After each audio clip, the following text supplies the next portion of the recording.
What's going on, everybody? Welcome back to Sneaker Huddle. Today's video, this is a special one. We've been waiting on this Jordan Retro for quite some time. Sneakerheads and Jordan enthusiasts are really excited for what's in this box. But without further ado, let's go ahead, let's get into it. And of course, we get the original Jordan 11 packaging. Now, if you don't know, this is the original package that the original from 1996 actually came in. There were a few other additional retros that released further down the line that did not come in the original packaging, that came in a standard Nike box. But this time we of course get the classic, original box that we've seen on a lot of the Jordan 11 retros recently. And here it is, the Air Jordan 11 Legend Blue. And that's what a lot of people are calling these nowadays. I can't help but to not call this the Columbia, because the Columbia Blue, that is of course on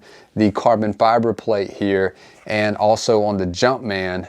That's why it was originally called the Columbia colorway. But whatever you want to call it, the Columbia, the Legend Blue, these shoes are an absolute classic. The first time that we ever saw Michael Jordan rock this shoe was in the NBA All-Star game in the year of '96. Some of the most iconic NBA All-Star jerseys of all time. The NBA All-Star game was in San Antonio, and this Columbia Blue, Legend Blue colorway of the Jordan 11 just contrasted, went well with the blue and the orange and the white that was within the jersey. Now, the interesting thing about this pair is that this is closest to the original than it has ever been before. With the semi-translucent outsole on this Jordan 11, it is of a lighter hue, which is very similar to what we saw in the original. And of course, underneath it, we get that carbon fiber spring plate. And inside the midsole, we get, of course, the Phylon midsole with a full-length Air sole unit. Now, if you've tuned in to some of the reviews in the past, the Air Jordan 11, the technology that is within this midsole for them and Tinker Hatfield, Nike, and Jordan to come up with this in 1996 is truly remarkable. And even for today's standards, you could definitely rock and perform really well on the basketball court in the Air Jordan 11 Retro. Now, one of the most famous parts of the Jordan 11 is, of course, the patent leather. Now, the interesting thing on the Columbia 11 here, they replaced the ballistic mesh that you normally get on the upper above the patent leather with a synthetic leather upper. Let me grab something real quick and I'll explain. All right, so this is the Bred, the black and red. And it's interesting how all these Jordan Retros, they have two names. Some people call this the Bred, some people call it the black and red.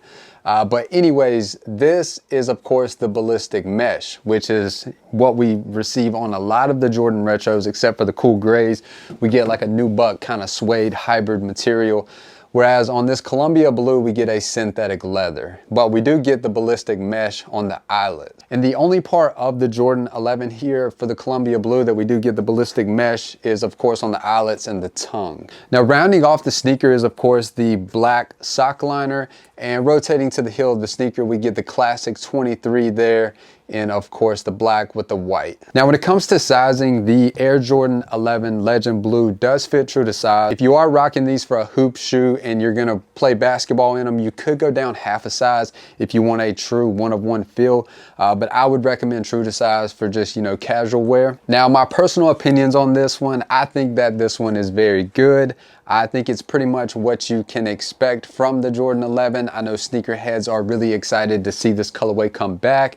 So nonetheless, I think that these will eventually sell out. Definitely one that you don't want to sleep on. Now, if you would like to pick this one up on release day, that is going to be dropping in a few weeks, be sure down below in the video description to follow us on X, and every single time that these restock. This was actually a shock drop, which is how I was able to grab this one early. And if you don't want to miss any of the shock drops that we do have in the future, be sure to follow us on X and enable post notifications so you'll get a notification for every single time that there is a restock or if there's a shock drop. Thank you so much for tuning in to another episode of Sneaker Huddle. Be sure to subscribe to the channel by hitting that blue icon right there, and we'll catch you in the very next video.